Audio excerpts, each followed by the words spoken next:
All right, well, it is the question and answer night again, where we answer submitted questions and leave you with many more questions. Well, hopefully not that many more. But nonetheless, this is the time where we just kind of, and this is this morning's sermon outline. That's not the correct notes. There we go. These are the correct notes. All right, we have a couple of questions tonight that were submitted from y'all. And the first, I'm going to go through two of them tonight, both of which concern kind of some Old Testament law issues and how connected they are with today, or if they're connected with today. One of them is more just, one of them deals with leather. And so I'll get that one out of the way first, since that's the shorter one. And the question was leather unclean in the old law? What about using animal skin paper? Why was the porpoise skin cover on the tabernacle not unclean? Well, the simple reason for that is because the law doesn't say that no, leather was not unclean, because the law never says it was unclean. There are several passages in Leviticus that deal with this subject. Leviticus 11 and verse 8 lists a bunch of different unclean animals, and then says the two things you're not supposed to do with an unclean animal are you shall not eat of their flesh, nor touch their carcasses. They are unclean to you. 11:11, you may not eat of their flesh, and their carcasses you shall detest. 11:24 and 25 of Leviticus, by these moreover you will be made unclean. Whoever touches their carcasses becomes unclean until evening. Whoever picks up any of their carcasses shall wash his clothes and be unclean until evening. Verses 27 and 28, whatever walks on its paws among all the creatures that walk on all fours are unclean to you. Whoever touches their carcasses becomes unclean until evening, and the one who picks up their carcasses shall wash his clothes and be unclean until evening. They are unclean to you. Also, if you really want to read this, it's Leviticus 11 and verses 31 through 38. Have a whole list of what happens when an unclean animal's dead body falls onto something and how that object is to be treated, whether it's made out of wood or stone, and how it's supposed to be cleansed. Now, that's unclean animals, like the pork and in other words, we're talking about the pig and the rabbit and various other things. What about clean animals? Well, there were certain circumstances under which clean animals in the law of Moses could become unclean. And in Leviticus 11 in verses 39 and 40, it says this: if one of the animals dies which you have for food, the one who touches its carcass becomes unclean until evening. He too who eats some of its carcass shall wash his clothes and be unclean until evening. And the one who picks up its carcass shall wash his clothes and be unclean until evening. Now, does that mean you can never touch the dead body of a clean animal or eat it in any circumstance? Well, no, it's talking very specifically, clearly about animals that died in and of themselves. Now, normally the animal could be eaten because it was clean, but if someone eats the carcass in this scenario, when it just died on its own, they're unclean. The situation is not dealing with animals that have been killed for food, but rather animals that have died on their own. Okay. Well, what about clothes made from animal skin? Was there anything wrong with wearing clothes made from animal skin? Well, if there is, you're going to get into a lot of trouble, because the first person to ever make clothes from animal skin was God. In Genesis chapter 3 and verse 21. Adam and Eve tried to make clothes out of fig leaves. That didn't work out so well, and God made garments of skin for them. Kind of interesting. I don't know of anybody that's ever tried to argue that animal skin is preferable to, vegetable skin, or, leather is preferable to cotton or something on that basis. But that would be an interesting argument to see people try to sustain. Now, besides that, of course, the skins of rams and porpoises were used in the tabernacle. They were used to cover it up. Animal skins are all over the tabernacle and its covering. The porpoise, we don't know exactly what the porpoise was. It wasn't a clean animal, but the term itself may not have been porpoise, and that's the problem we run into. The Hebrew words are sometimes hard to translate because we don't have a context to figure out what animal they actually are. So there's that. Whenever a sin offering was offered, certain sin offerings were supposed to have their skin taken outside the camp and burned. And the situation for that was if the blood was taken inside the tabernacle, the rest of the animal had to be taken outside the camp and burned. There's a typological connection with Jesus there, actually. And the Hebrew author makes that point in Hebrews 13, that he suffered outside the city because he brought his blood into the most holy place of heaven. Whenever somebody offered a burnt offering in Leviticus, the priest got to keep the skin. That's one thing. And I used to think it was like the priest was eating the skin, but I realized recently that it never actually says he's supposed to eat it. Could just be using it for, well, leather garments. In Leviticus chapter 7, in verse 8, the priest who presents any man's burnt offering, that priest shall have for himself the skin of the burnt offering which he has presented. Whenever they sacrificed an animal for a burnt offering, they would skin the animal, then they would burn the rest of it on the altar, but the priest got to keep the skin of the animal. Was that unclean? Well, clearly not. Since he's the priest, he's not supposed to be defiling himself. But here in this instance, Leviticus, he's commanded to keep it. There are also situations where leather garments could be made unclean by various emissions. In Leviticus 15 and verse 17 mentions that, implying that they were not inherently unclean, but they could be made unclean by certain things happening. A leather garment that was captured in warfare had to be purified before use. Numbers 31 and verse 20 talks about this. Again, Numbers 31 and verse 20 says that you shall purify for yourselves every garment, every article of leather, and all the work of goat's hair, and all articles of wood. Which, again, means that leather is not inherently unclean. It could be purified for use. The only reason it had to be purified was because it was captured in warfare. And then, of course, there's all the people in the Bible that actually wore leather, like Elijah and John the Baptist, who, were they ceremonially unclean when they did that? Well, no. So, to address the question, it's clear that wearing garments made from leather or animal skins was perfectly appropriate in the Old Testament times. God made them for Adam and Eve. God told them to be used in the tabernacle. He told them about situations where it could be clean and unclean and how to purify them. And some of his most important servants wore them, like Elijah and John. So whatever the purity laws were in Leviticus 11, they did not apply to the wearing of animal skins. In fact, I can only find one Old Testament law that dealt with what you're supposed to be wearing. And that was that you couldn't wear clothes mixed from two kinds of fabrics. Leviticus 19:19 and Deuteronomy 22:11. Now, there is a context to the question. If you're wondering, who in the world's asking about leather? I made a passing remark in a sermon a while back on Acts chapter 9 where I noted that Peter was staying at the house of Simon the tanner. And I made a remark about how this was part of the eroding wall between the Jew and the Gentile. My comment was that there was some debate about whether Jews could actually be tanners at all, since the practice of handling dead animal skins was considered unclean and despised. I need to correct something I said in that sermon, because what I said was that it was based off the Old Testament purity laws. That's not entirely true. What it was based off of was this rabbinic debate about basically, whether tanners themselves was an inherently unclean profession. And so I went and dug around a little bit in rabbinic literature and found this.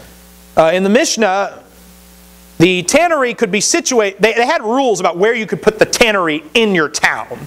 It had to be situated on the east side of the town only, at least 50 cubits away from the outskirts. Tanneries were exempted from having a scripture box on the doorpost, which should tell you something. And there were a couple of other buildings that were exempt from that. One of them was the bathhouse, and I forget what the other one was. If you were a resident on a given street, you could stop one of your neighbors from becoming a tanner by complaining about it really loudly.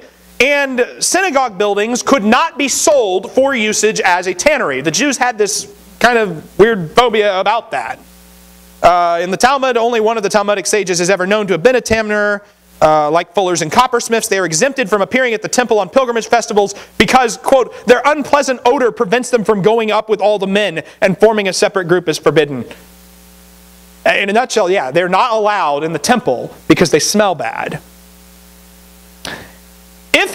And this one I thought was, there's also a regulation in, I can't remember what all these acronyms stand for, in the Talmud, if a married man takes up tanning, his wife could demand a divorce from him. If she married a tanner in advance, and then later decided she couldn't put up with his trade, she could still divorce him. That's how the Jewish customs were on this fact. So this is, now these ideas, obviously not in the Old Testament. They're extrapolation from the law. They're not inherent in the law itself. But it says something interesting. It adds something to the fact that Peter is staying in the home of a tanner. He's clearly still standing outside the bounds of normative Jewish custom when he does that. And it sets the stage for him going to preach to Cornelius in Acts chapter 10. So the point I made in that sermon was correct, but the reason I gave was incorrect. So I appreciate the question because it made me re-examine something I had said. I will say this too, that somebody obviously has to make your clothes. And the idea of despising someone for having that profession doesn't really quite jive with what the Scriptures teaches. If even God could condescend to the level of making clothes from animal skins, then there's no reason for the despising of the profession. God even condescended in these last days to come down and die on the cross so that we could be clothed in Christ. There's a lesson in that too. So, that's leather. Any questions? Or we wrap that up okay? All right, now since we're talking about the last comment about a person being able to divorce their wife, or a wife being able to divorce her husband for being a tanner, that leads a segue into the next question, which has to do with putting away your wives. Putting away foreign wives specifically. I mentioned to Dennis afterwards, I said, we should have advertised that tonight's Q&A will be about mixed marriages and see how many people that draws in, because I guess that subject resonates with some people. The question was this: when the Israelites put away the foreign wives and children in Ezra and Nehemiah, was that right?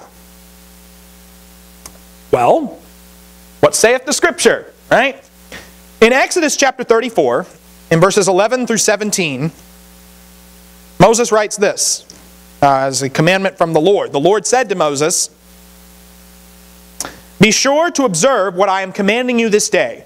Behold, I am going to drive out the Amorite before you, and the Canaanite, the Hittite, the Perizzite, the Hivite, the Jebusite. Watch yourself that you make no covenant with the inhabitants of the land into which you are going, or it will become a snare in your midst. But rather, you are to tear down their altars and smash their sacred pillars and cut down their asherim. For you shall not worship any other god, for the Lord, whose name is jealous, is a jealous God.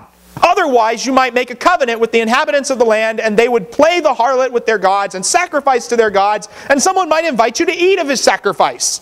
And you might take some of his daughters for your sons, and his daughters might play the harlot with their gods, and cause your sons also to play the harlot with their gods. You shall make for yourself no molten gods."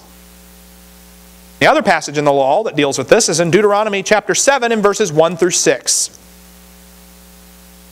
It says that when the Lord your God brings you into the land where you are entering to possess it, and clears away many nations before you, the Hittites and the Girgashites and the Amorites and the Canaanites and the Perizzites and the Hivites and the Jebusites, 7 nations greater and stronger than you, when the Lord your God delivers them before you and you defeat them, then you shall utterly destroy them. You shall make no covenant with them and show no favor to them. Furthermore, you shall not intermarry with them. You shall not give your daughters to their sons, nor shall you take their daughters for your sons, for they will turn your sons away from following me to serve other gods. Then the anger of the Lord will be kindled against you, and he will quickly destroy you.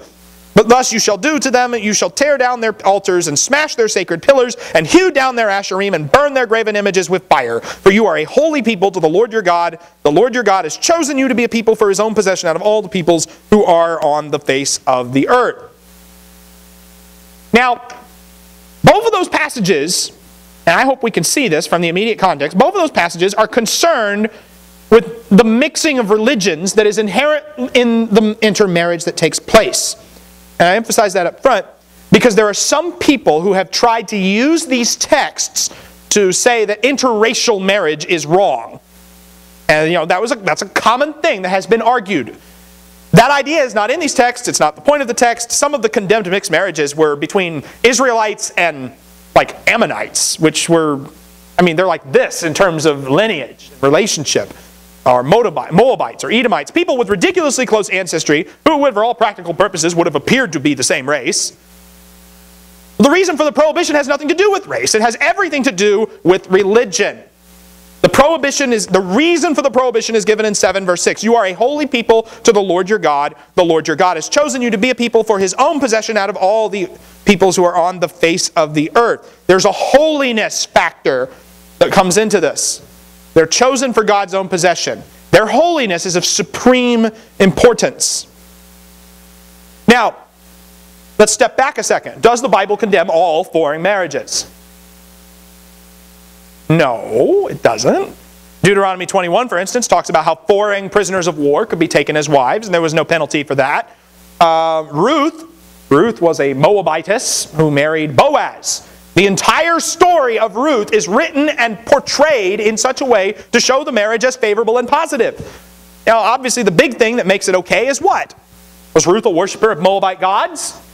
No. Ruth 1 in verses 16 and 17 effectively amounts to her conversion to Yahweh. I'll read that here. Ruth said, do not urge me to leave you or turn back from following you, for where you go, I will go. Where you lodge, I will lodge. Your people shall be my people, and your God, my God. Where you die, I will die. There I will be buried. Thus may the Lord do to me, and worse, if anything but death parts you and me.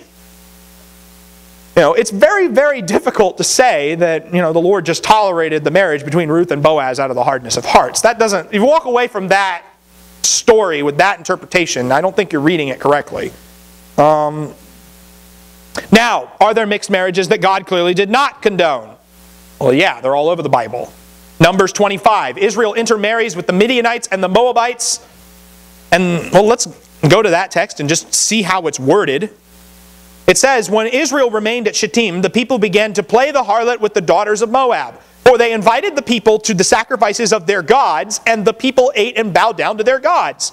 So Israel joined themselves to Baal of Peor, and the Lord was angry against Israel. Why is the Lord angry against Israel? Because they're worshiping Moabite gods. That's why. Balaam, we learn later, was the one who proposed this idea in Numbers 31 and verse 16. He couldn't curse Israel directly, so he convinced the Moabites into this little scheme of theirs. Seduce them to idolatry, lead them astray. That'll bring a curse upon them. As Revelation 2:14 puts it, put a stumbling block before them to seduce them to idolatry. Judges chapter 3, verses 1 through 6, another intermarriage text. Again, we see the same issue at hand.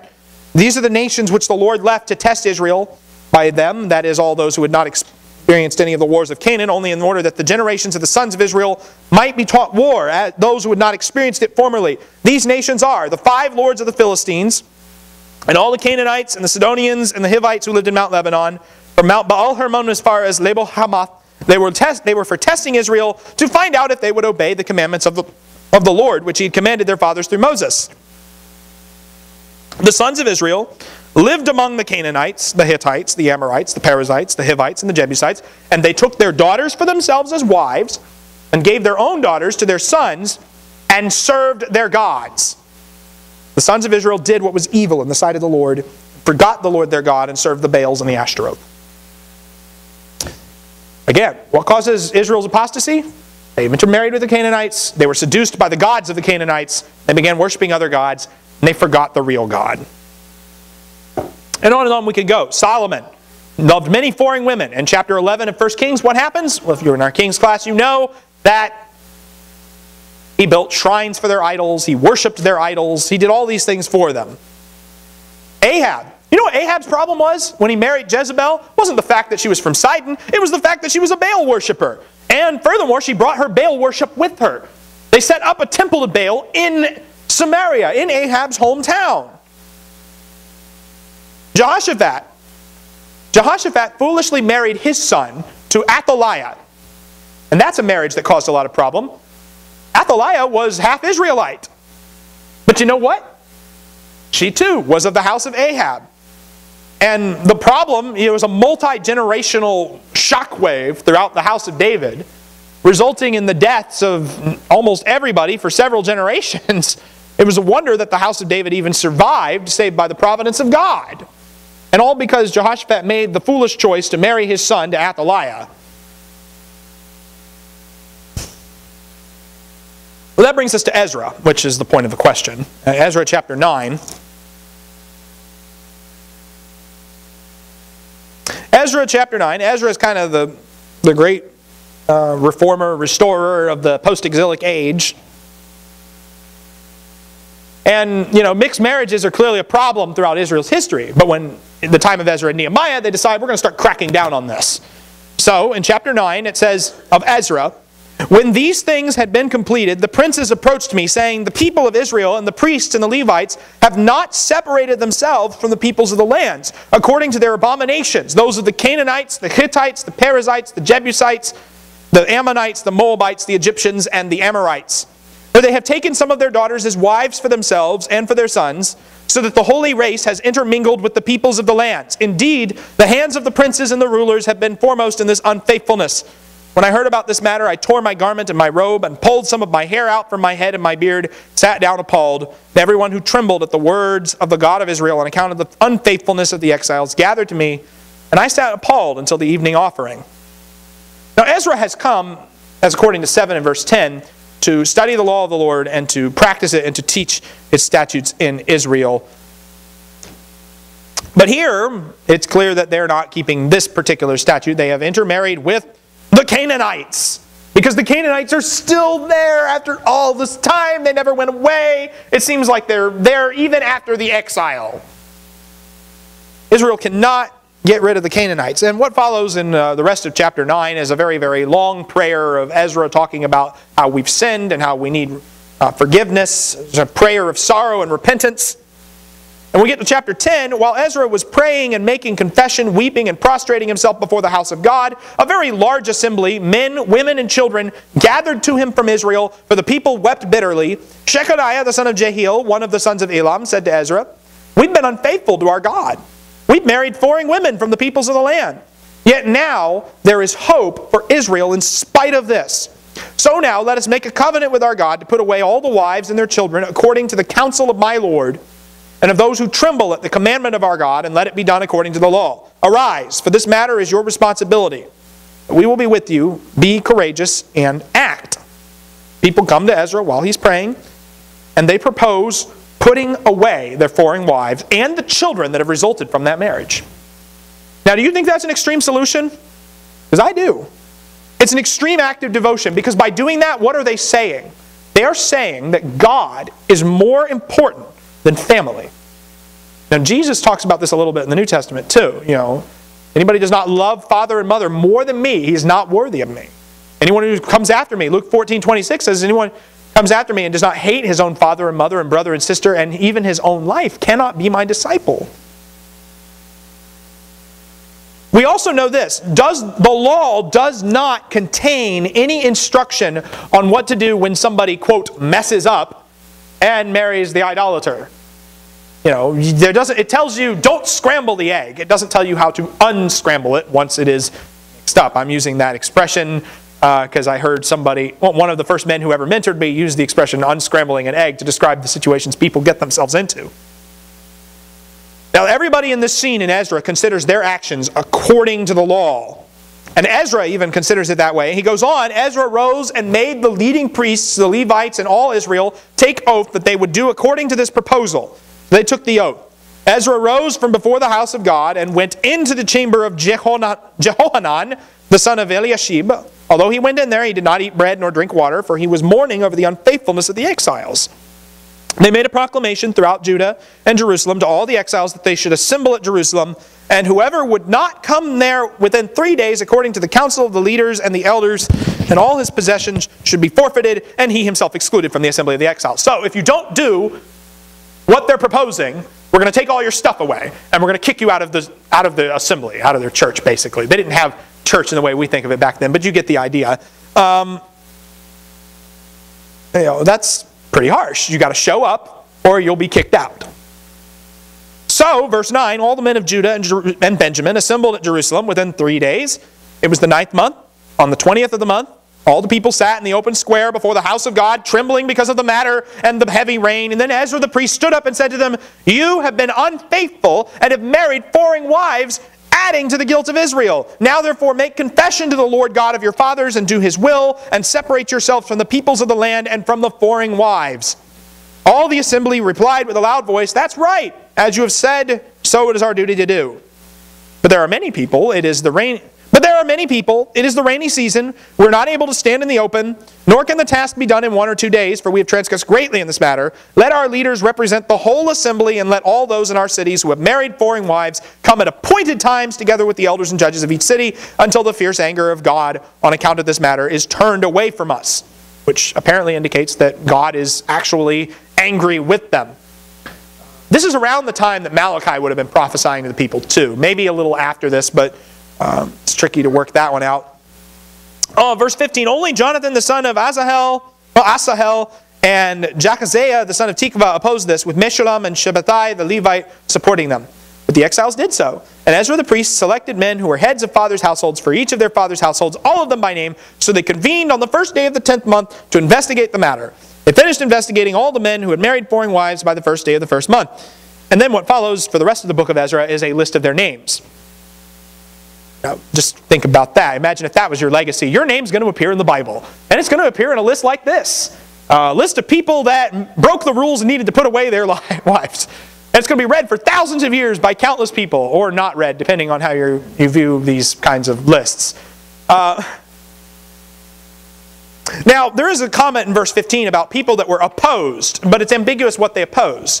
Do they oppose the plan to put away the wives, or do they oppose the plan to stagger the timing of when the wives are put away?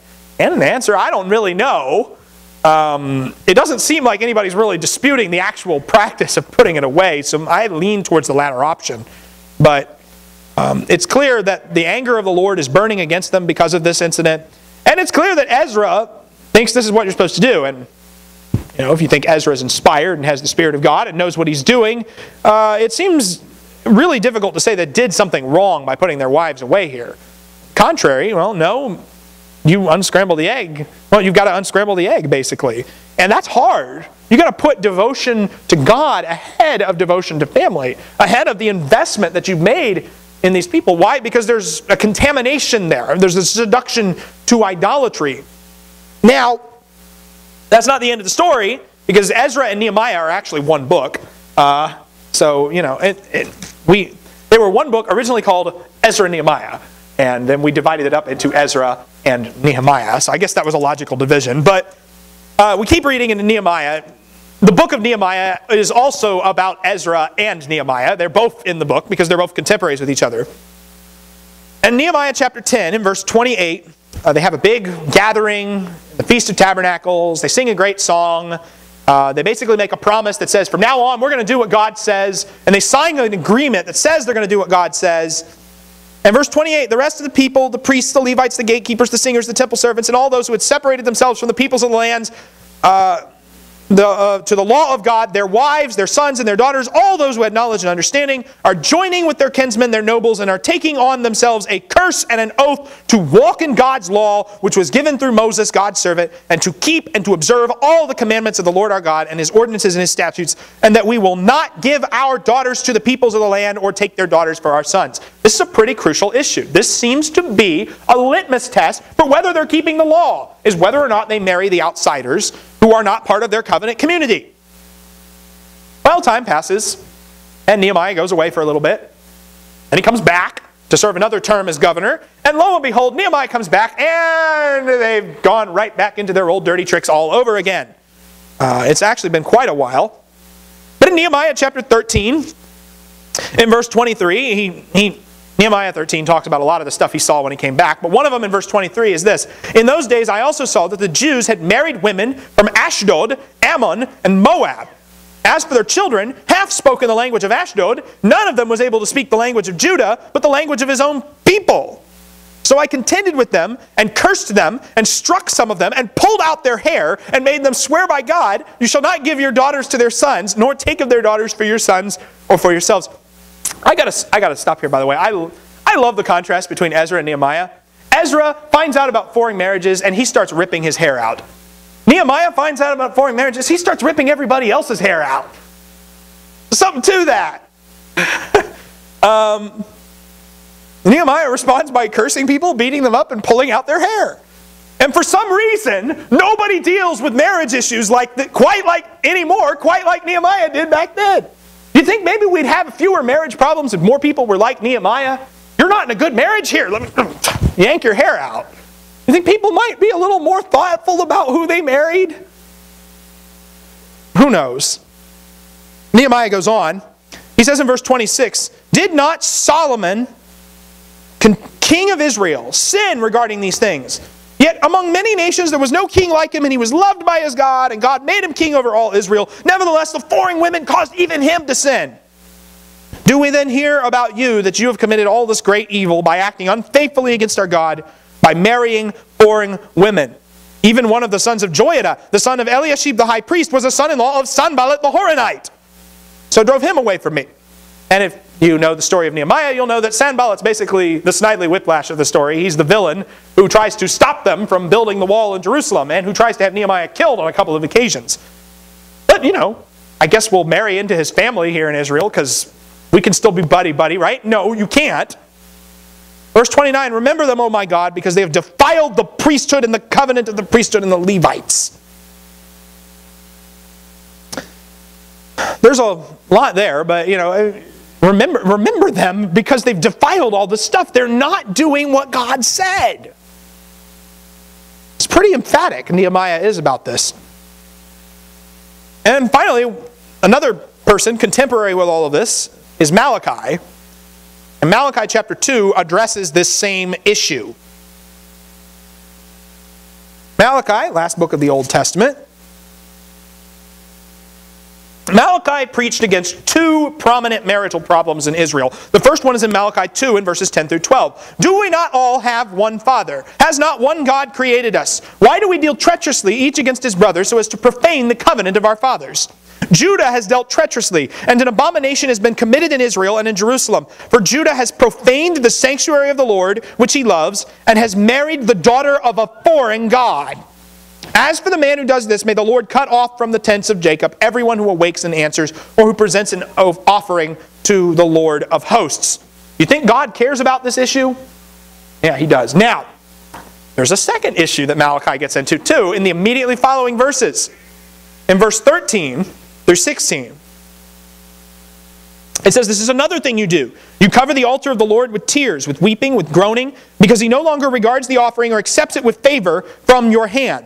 Yet you say, 'For what reason? Because the Lord has been a witness between you and the wife of your youth, against whom you have dealt treacherously, though she is your companion and your wife by covenant. But not one has done so who has a remnant of the Spirit. And what did that one do while he was seeking a godly offspring? Take heed then to your spirit, and let no one deal treacherously against the wife of your youth. For I hate divorce, says the Lord, the God of Israel, and him who covers his garment with wrong, says the Lord of hosts. So take heed to your spirit, that you do not deal treacherously." Now, so people are unfaithful to God because they marry foreign women, and people are unfaithful to the wife of their youth because they're divorcing her to marry another. Now, the translation of verse 16 has some difficulties in the Hebrew. There are some versions, I think the ESV, for instance, says that the man who does not love his wife but divorces her covers his garment with violence, whereas the New American Standard has, "I hate divorce and him who covers his garment with wrong." And it's one of those translation issues that is difficult, but naturally, of course, people who like the wording of the older versions have used this as grounds to criticize the ESV, which it's a totally legit reading of the Hebrew. And neither reading is really fundamentally different. Nobody walks away from this passage and thinks, oh, God's cool with divorce. He doesn't have a problem with it. You can't read the Bible and think that God is okay with divorce. But that's what the question, the part of the reason for the question is this. How do we deal with a situation where, on the one hand, people who marry foreign gods seem implicitly to be, people who marry wives that worship foreign gods, implicitly the commandment seems to be to put them away. But on the other hand, dealing with a God who says, I hate divorce. Because Malachi put these two statements right next to each other. So is there an inherent conflict between them? No, there's not. Of course, the problem is sin, and that's what's been corrupting marriage since the beginning. Genesis 2:24, the Lord said the last word on the matter when he said that a man shall leave father and mother, be joined to his wife, and the two shall become one flesh. Deuteronomy 24 talks about a situation of divorce, but doesn't permit it so much as regulate it. We don't have time to explore all of the intricacies of the marriage and divorce issue. But I will comment on one last thing, because there is a New Testament passage that I think we should read as well. And it's in 1 Corinthians chapter 7. Because does the New Testament say anything about mixed marriages? Well, some people will go to 2 Corinthians 6:14, don't be unequally yoked, which of course depends on how you interpret that passage in the first place. And I don't think it has anything to do with mixed marriages, actually. But that's another lesson for another time. But 1 Corinthians 7 says this, and beginning in verse 12, to the rest I say, not the Lord, that if a brother has a wife who is an unbeliever, and she consents to live with him, he must not divorce her. And a woman who has an unbelieving husband, and he consents to live with her, she must not send her husband away. For the unbelieving husband is sanctified through his wife, and the unbelieving wife is sanctified through her believing husband. For otherwise your children are unclean, but now they are holy. Yet if the unbelieving one leaves, let him leave. The brother or sister is not under bondage in such cases. But God has called us to peace. For how do you know, O wife, whether you will save your husband? Or how do you know, O husband, whether you will save your wife? Now Paul has this principle that he uses throughout 1 Corinthians 7, remain as you are. And in this case he says if a Christian is married to a non-Christian, that is not grounds for divorce. A Christian cannot divorce a non-Christian simply because they are a non-Christian, as long as they consent to live with them.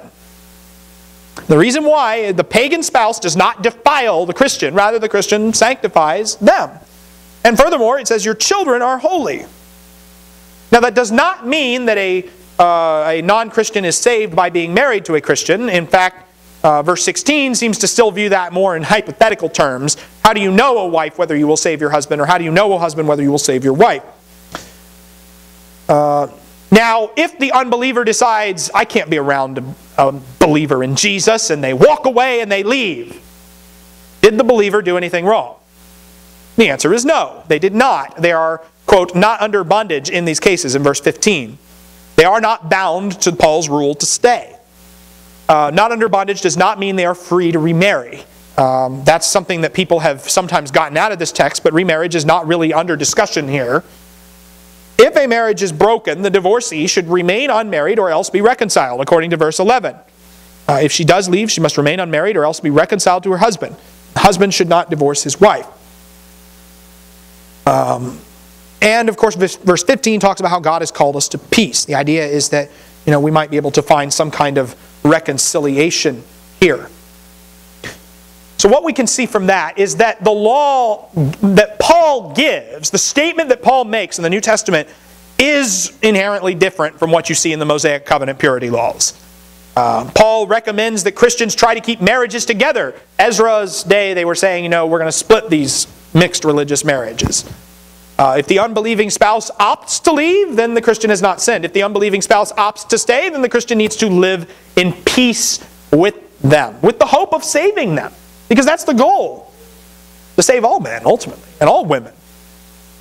Being married to an unbeliever is not inherently defiling, although there is another element, and this is the question of wisdom, is what about those who choose to marry unbelievers? Well, choosing to marry an unbeliever when you are yourself, if I'm a believer in Jesus Christ is the most important thing in my life, my devotion to God is supposed to be first in my existence in every way, and I choose to marry somebody that does not share those values, what does that say about my wisdom? What does that say about my devotion to Christ? Those, I think, are also questions that are worth considering. Now it is 5 till, so I'm going to close this out. There were a lot of other notes I had up here that I don't have time to get into, but I'll just open it up and ask, anybody have any comments or questions on this before we conclude tonight? Okay.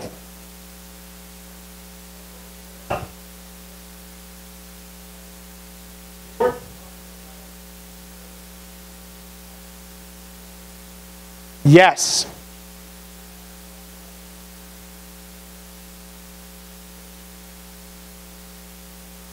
That's got to be hard. Again, I think it says something about the shocking level of devotion that the people of that time had towards the Lord. And it raises a question for us too. What's most important in our lives? Jesus said, and I quoted this earlier, But I'll quote it again because I think it's relevant and it's a good segue into an invitation. In Luke chapter 14.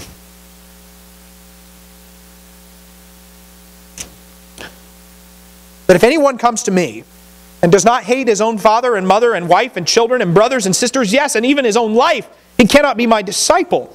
That rubs people the wrong way. Sometimes I know people like to take hate and replace it with, love less, like that parallel passage in Matthew. But the hyperbole is there for a reason. And the hyperbole is not so much that we're literally supposed to hate people, but that compared, our love for God should make all other relationships seem so low and so, that they are basically hate by comparison. That's how far above and beyond our devotion to God really needs to be. And anything that's going to keep us from getting to heaven, anything that's going to keep us from following Jesus, well, it's got to go. Jesus demands greater devotion in your life than even your devotion to your family, even your devotion to your parents, even your devotion to your children, even your devotion to your spouse. Jesus demands more than that. Indeed, He demands devotion to Him above even your own life. Verse 27, whoever does not carry his own cross and come after me cannot be my disciple. And it's talking, that's so much more than just simply being willing to die for the cause, although that's obviously part of it.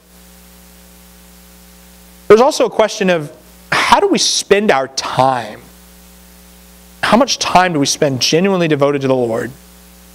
How much time do we spend pursuing fleeting distractions, meaningless pleasures, storing up perishable gifts that will someday all burn up, and everything else? It gives you a sense of perspective about life. And I know, and I look at my life, and I'm constantly having to evaluate myself and wonder, how can I still draw nearer to God, even in this circumstance? We need to pray for the Lord to control our will, to bring our will more in submission to His, to be more like Jesus, who in the garden prayed, it's not my will, but your will be done. Who is in charge of Wayne Welsh's life? Is Wayne Welsh in charge of his life? My wife in charge of my life? My children? My family? Employers? Ultimately, Jesus needs to be in charge, not me. And if my object of devotion is something other than Christ, if Christ is taking second place, or if Christ is taking a temporary leave of absence from first place, then maybe it's time to, sit back and reevaluate myself and see, what can I do different?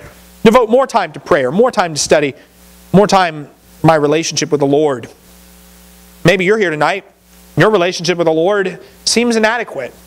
You feel like you're stuck in a rut. You're just kind of like the hamster on the wheel. I felt that way. And you need some encouragement.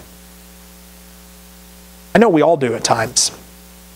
And if you're here tonight and you need some help in following the Lord and putting Him first and taking up your cross and following Him, that's what this invitation is for. I invite you to do that.